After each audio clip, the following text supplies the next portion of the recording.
The landing is harder than I expected. Luckily, part of our training involves jumping from several meter heights, but even so, I'm caught off guard, still overwhelmed by what I've just achieved. After countless generations, I may very well be the first to use a parachute and soar more than 20 meters into the air. The Sparrow was a brilliant idea. It's design inspired by old technical documents. We have almost all of those preserved in Cautes, and their value is immeasurable. Most of the ancient technology and materials are stored safely deep beneath the cliffside, inside a subterranean complex carved into the rock. The keepers would love nothing more than to get their hands on them, which is one of the many reasons they hunt us. They've been trying for centuries, but have always failed. Our security system is unlike any other. Even I wouldn't be able to sneak out unnoticed through it. No one, of course,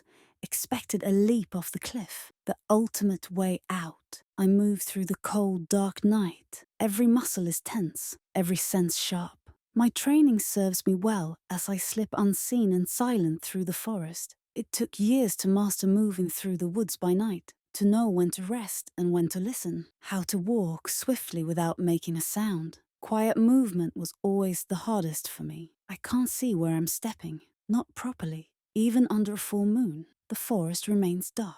The moonlight filters weakly through the canopy, illuminating little. All I see are the vague outlines of the world around me. But after hundreds of night marches, I've learned to sense danger and move soundlessly through it. I let the darkness consume me. I become one with the forest, which teems with life and speaks to me in whispers. The wind plays a symphony on the leaves in time with my heartbeat. Nocturnal creatures scurry through the undergrowth, their rhythms joining the forest's song. But long treks have their dangers too. The monotony lulls you, dulls your senses, numbs your edge, and when something unexpected happens, your response comes a moment too late. That's what happens now. My heart skips a beat as I hear rustling and the crack of branches nearby. Even though my eyes have adapted to the dark, I can't see more than a few meters ahead. But I can hear them. Heavy footsteps, more than one person, a group. They're not ours. Our people move like whispers on the wind. These steps are clumsy, loud, which can only mean one thing. I must avoid them at all costs. If they find me, it's over. I scan my surroundings. A fallen tree trunk lies just a few paces away. Carefully, I slip into the hollow space beneath it, lying motionless, barely breathing. The group draws closer, mere meters from me. They pass overhead. I almost believe I've escaped unnoticed. Then a harsh, guttural voice cuts the silence. I smell flesh. In that instant, my world shrinks to a single moment. I freeze. My body is no longer mine, paralyzed, glued to the cold earth. The warmth is drained from my limbs, stolen by the unyielding soil. Cautes warriors. The only silver lining is that I might take a few of them with me if it comes to that. One thing is certain, they will not take me alive. Everyone knows what they do to captured women. Death would be a mercy. Another voice answers. Nonsense. Let's move on. You wouldn't smell a human if one were right under your nose. Shut your mouth, worm. Don't even think of sharing her with me. She's mine. You filthy dog. Talk to me like that again and I'll slit your throat. Footsteps quicken. I'll kill you first, then savor her. Snarled the first voice. A scuffle breaks out. Metal clashes with metal. Laughter rumbles from others watching the fight. I've heard stories of the Cautes warriors, brutal beasts that roam the wastelands. Everyone in Aegis has, but I'd never seen one before. Until now, I seize the chaos. Inch by inch, I crawl out from my hiding place. My breath catches in my throat as I peer over the trunk. Giant silhouettes shift in the gloom, two of them locked in fierce combat.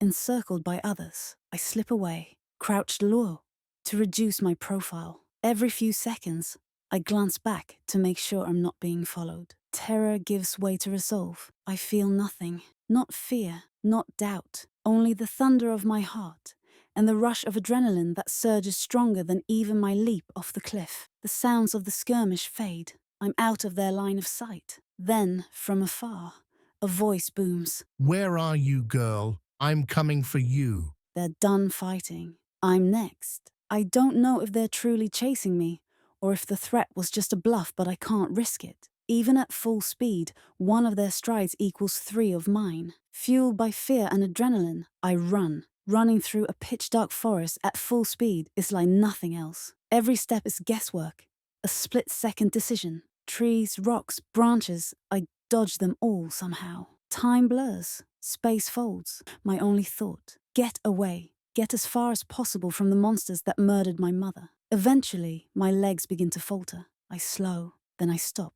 I listen closely to my surroundings, trying to figure out if they're still following me. For a few seconds, all I can hear is my own breath fast, ragged, and my heartbeat, every thud echoing through my ears like war drums. Calm down, I command myself and close my eyes. I focus on the rhythm of my pulse, imagining it slowing down. With it, my breathing follows, steady and deep.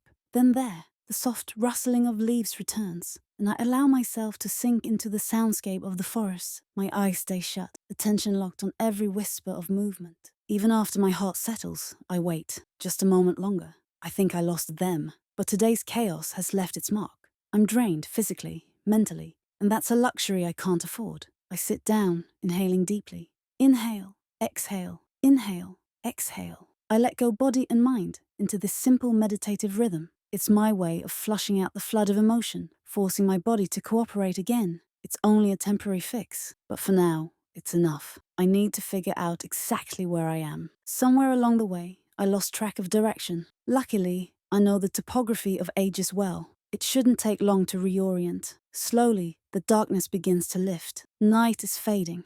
Day is beginning to rise. The forest stirs once more, colors reawakening.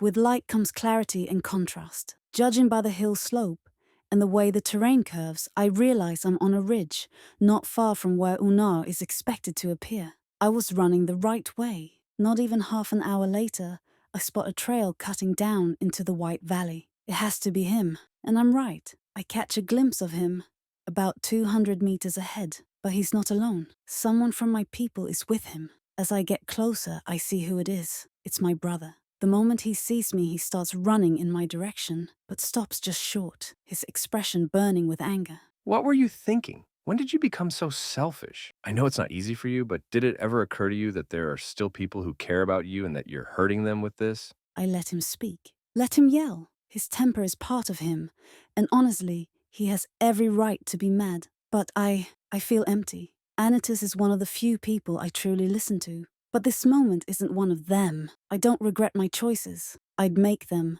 again. Please try to understand.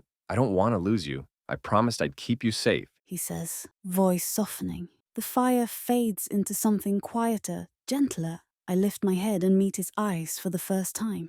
A lot has changed. I have changed. You don't need to protect me anymore. But that doesn't mean I don't need you. You're still the most important person I have. Anitas takes a step forward and pulls me into a hug, whispering into my ear. I'll protect you, whether you like it or not. After this fragile truce, we both turn toward the traveler, who has remained silent, waiting in the same spot. His clothes are plain, just like in the old records. The weapon, the compass, it's all real. The legends, the texts. Of course, I believe them, but reading about something is one thing. Seeing it with your own eyes, completely different. Even with an average build, there's confidence in the way he carries himself. His wavy brown hair frames a face that matches the color of his eyes. Sharp, alert, watching my every move. I step forward and introduce myself. Una, my name is Adera. He doesn't respond. I repeat myself, this time placing my hand over my chest. Still nothing, just confusion on his face. That confusion begins to twist into irritation, and when he finally speaks, it's clear he thinks we're some kind of joke. He's disoriented, doesn't understand a word we're saying. I knew this would happen. That's why I brought the translator. I pull it out of my pocket and extend my hand, offering it to him, palm open.